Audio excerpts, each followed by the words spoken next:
আসসালামু আলাইকুম রহমতুল্লাহ। বাংলার মহাকাব্যের নায়কের মৃত্যু নেই, এটি ডক্টর ইউনূস এবং বিএনপির জনগণ গতকালকে 15 আগস্ট একেবারে সুন্দর করে প্রমাণ করে দিয়েছে। ডক্টর ইউনূসের কর্মকাণ্ড অর্থাৎ অন্তর্বর্তীকালীন সরকারের কর্মকাণ্ড প্রমাণ করল মহাকাব্যের নায়কের মৃত্যু নেই, প্রমাণ করল মহাকাব্যের নায়ককে সম্মান জানাতে ঘটা করে ফুল পাঠাতে হয় না। ইউনূস সরকারের হঠকারীমূলক সিদ্ধান্ত আর বঙ্গবন্ধু বিদ্বেষ অনলাইনে আওয়ামী লীগের ঢাকা 15 আগস্টের কর্মসূচি সফল অন্তর্বর্তীকালীন সরকার। আওয়ামী লীগ ও তার অঙ্গ সংগঠনগুলোর ব্যানারে প্রকাশ্যে 15 আগস্ট সম্মান জানাতে কাউকে দেখা যায়নি।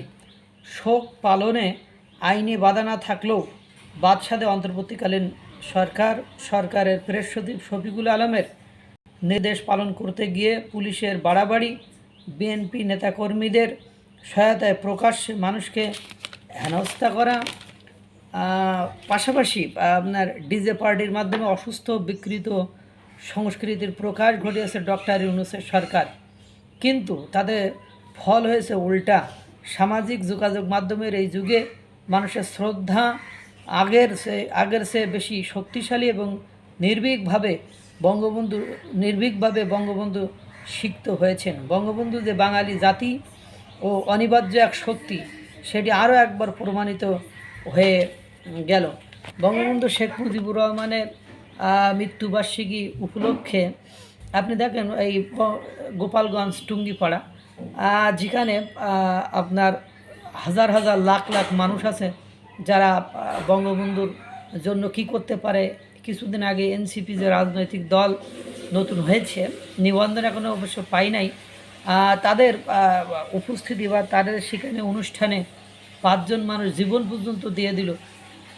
সেই গোপালগঞ্জে দেখেন আপনার একজনও প্রশাসনের কড়া প্রহরায় বা কড়া নির্দেশনায় বা মানে ওখানে থাকার কারণে সেখানে কিন্তু একজনও যায়নি ফুল দিতে গোপালগঞ্জে।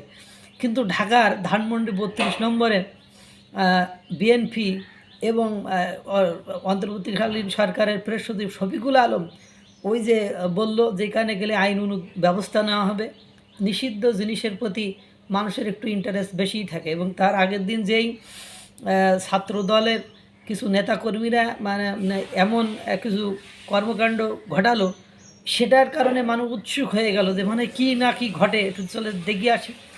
এই যে গেল সেখানে মারধরের পরে পুলিশ অ্যাকশান নেয়, ধরার যখন মারামারি শুরু হয় তখন নেয় না। সেখানে একজন রিকশাওয়ালা হুজুর, কতগুলো মহিলা, একাধিক মহিলা গিয়েছে, ফুল নিয়ে গিয়েছে, সেগুলো আপনারা দেখছেন।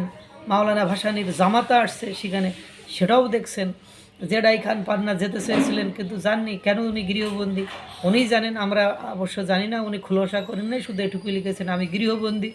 তো এটুকু দেখেই বোঝা যায় যিনি এত বড় একটা নির্দেশনা দিয়েছেন, বীর মুক্তিযোদ্ধা, তিনি গৃহবন্দী থাকার কথা না, বা নিজের মবের ভয়ে গিরিয়ে থাকার কথা নাই। উনি আইনজীবী, ওনার গায়ে হাত দেওয়া অত সহজও ছিল না। সেগুলো থেকে আমরা বুঝতে পারি প্রেস সচিব শফিকুল আলম সে পুলিশকে মানে ওনার নির্দেশনা দেওয়ার কথা, ডিজি, ডিএমপি, কমিশনার এদেরকে নির্দেশনা দেওয়ার কথা, সে জায়গায় তিনি প্রয়োজনে মানে ধানমন্ডির ওসিকে পর্যন্ত ফোন দিয়ে নাকি নির্দেশনা দিয়েছেন। ওসি নিজের মুখেই বলছেন যে প্রেস সচিব শফিকুল আলমের নির্দেশনাই তারা পালন করছেন। মানে এরকম একটা মানে মহানায়কের প্রতি শ্রদ্ধা থামাইতে সরকারের যে কর্মকাণ্ড, এই কর্মকাণ্ড থেকেই প্রমাণিত হয়েছে যে মহানায়কের মৃত্যু নেই, তিনি অমর, চিরঞ্জীব, মৃত্যুঞ্জয়ী। সেটা আবারও প্রমাণিত হলো। এবং সরকার নিজ দায়িত্বে মানে বঙ্গবন্ধু শেখ মুজিবুর রহমানের মৃত্যুবার্ষিকী জাতীয় শোক দিবসটাকে সুন্দর করে জনগণের, যখন এই যে মারামারি হচ্ছিল, একে অপমান করে তাকে গণধুলাই দেয়, এসব দেখার জন্যই জনগণ মানে উৎসুক চোখে, আগ্রহের চোখে সারাদিন মিডিয়ায় সব কিছুকে ফেলে বঙ্গবন্ধুর ওই ধানমন্ডি 32 নম্বর বাড়িটা নিয়ে পড়েছিল। এবং তাদের এই আচরণ, তাদের এই ডিজে পার্টি, তাদের এই মানে ধানমন্ডি 32 দখল নিলাম, হ্যাঁ, তারেক রহমানকে জানিয়ে দিলাম, এইসব কর্মকাণ্ড নিয়ে অনেক মানে তাদের অভ্যন্তরীণ লোকজনও ক্ষুব্ধ যে এরকম একজন নেতা যাকে মেজর শহীদ রাষ্ট্রপতি জিয়াউর রহমান পর্যন্ত ক্ষমতায় থাকা দীর্ঘদিন ক্ষমতায় ছিলেন, একদিনের জন্য একটা কটূক্তি একটা খারাপ শব্দ উচ্চারণ করেনি, সেই নেতার অসম্মানে ওনারা ডিজি পার্টি করেন, মানে কারোর মৃত্যুবার্ষিকীতে ডিজি পার্টি করা যায়, এটারও একটা নজির সৃষ্টি করলেন। তারা বুঝলেন না আমাদের নেতাও আছে, আজ ক্ষমতা পৃথিবীর বুকে চিরস্থায়ী নয়, এটা করতে যেই মানে অপমান করতে যেই সম্মান প্রদর্শন করে ফেললেন। এটাই হলো নায়কের মানে এটাই হলো নায়কের ক্যারিশমা, মানে এটাই হলো নায়কের ক্যারেক্টার, যে অনিচ্ছা সত্ত্বেও আপনি মনের অজান্তেই আপনার যে ভালোবাসা ভাব শ্রদ্ধা এটা প্রকাশ করে ফেলবেন। আল্লাহ তাআলা সকলকে ভালো রাখুক, সুস্থ রাখুক। আসসালামু আলাইকুম রাহমাতুল্লাহ।